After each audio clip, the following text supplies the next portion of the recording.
राहुल गांधी अरविंद केजरीवाल में विपक्ष का बड़ा नेता कौन बन सकता है? राहुल गांधी मनुष्य बेहतर है, मैं उनसे भी मिला हूँ। हम्म। भले आदमी है, स्वीट से। राहुल गांधी या प्रियंका गांधी, दोनों में किसकी अगुवाई में कांग्रेस की सरकार आ सकती है? प्रियंका जी के पास अपनी दादी की छवि की लोकप्रियता भी है और वो जानती भी हैं कि बोला कैसे जाता है।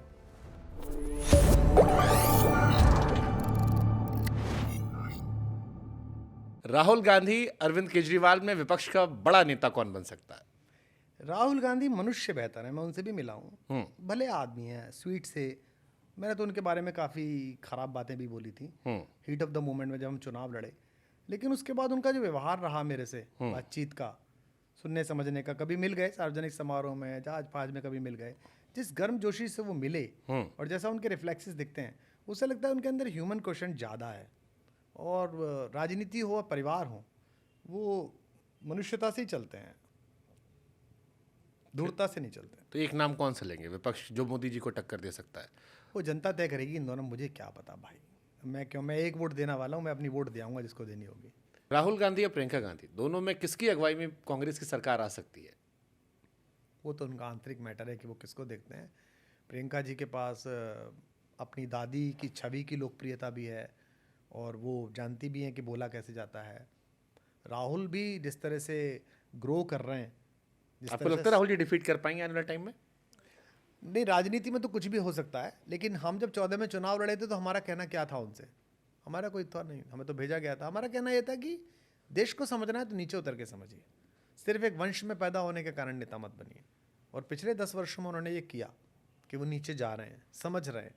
उनकी समझ में कोई कमी हो सकती है, कई बार ज़्यादा हो सकती है, लेकिन जिस तरह से पार्लियामेंट में बोल रहे हैं, जिस तरह से फिर आप लोग क्यों कहते हो कि वो misfit, he is a good guy but he is not fit for politics?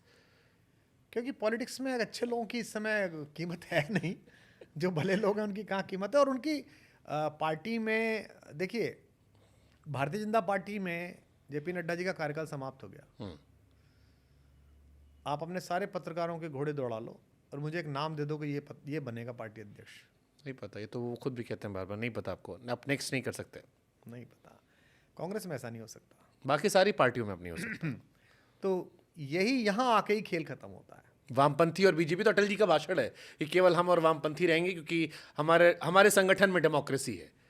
तो ये देखिए, जब तक आप ये नहीं करेंगे तब तक आप चमत्कारिक पुरुषों के बलिदानों के भरोसे रहेंगे कि भाई श्रीमती इंदिरा गांधी जी दिवंगत हो गई, आवेग आया तो राजीव गांधी जी बन गए। राजीव गांधी जी के ऊपर एक कायराना हमला हो गया तो पीछे से आवेग आया तो नरसिंह राव जी संभालने लगे। तब तक आपका यही चलता रहेगा। आप अपनी पार्टी में लीडर्स पैदा करिए, नेता पैदा करिए, जनता में वो इस बात से विपरीत पैदा करिए कि वो आपसे कितना सहमत है और कितने असहमत हैं। पार्टी से सहमत होनी चाहिए, उसकी लाइन से सहमत होनी चाहिए, आपका काम हो जाएगा। लास्ट क्वेश्चन, अभी भी लास्ट रह गया। लास्ट क्वेश्चन है।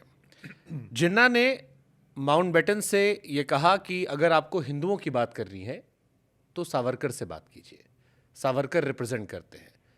Don't talk to Gandhi Nehru, they don't represent Hindus. आज के दौर में कई लोग कहते हैं कि हिंदू सबसे बड़ा खतरा है, बाकी नहीं है, अपने ही खतरे हैं। एक चर्चा चलती है हिंदू खतरे में, कई लोग रोज सुबह ट्विटर पर उठ के डाल देते हैं हिंदुओं को जगाने आए हैं। डू यू बिलीव हिंदुओं पे खतरा है, या हिंदुओं को लेकर लोग वैसे वोकल नहीं होते? क्योंकि आपने भी बीच में बांग्लादेश का कई बार जिक्र किया कि जब बाकी जगह होता है तो सब एक साथ आते हैं।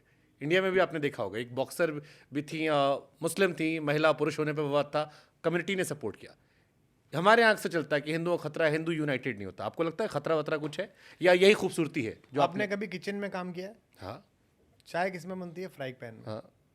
और दूध किस में गर्म होता है? बड़े पतीले में। दूध में बहुत देर लगती है, खड़ा रहना पड़ता है, हो रहा है गर्म, हो रहा है गर्म।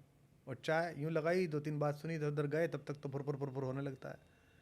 तो हिंदुत्व तो बड़ा पतीला है, बहुत देर में गर्म होता है, बहुत देर में उफान आता है। इसमें बड़ा विचार है, पुराना है, खूब सारे लोग हैं, 200 करोड़ लोग पूरी दुनिया में हैं, बात फैलते में देर लगती है।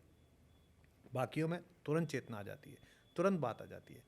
तो उस प्रतिक्रिया को इधर रिफ्लेक्ट करने की खूबसूरत एग्जाम्पल दिया आपने। इधर छटपटा लेना बहुत बेकार की बात है।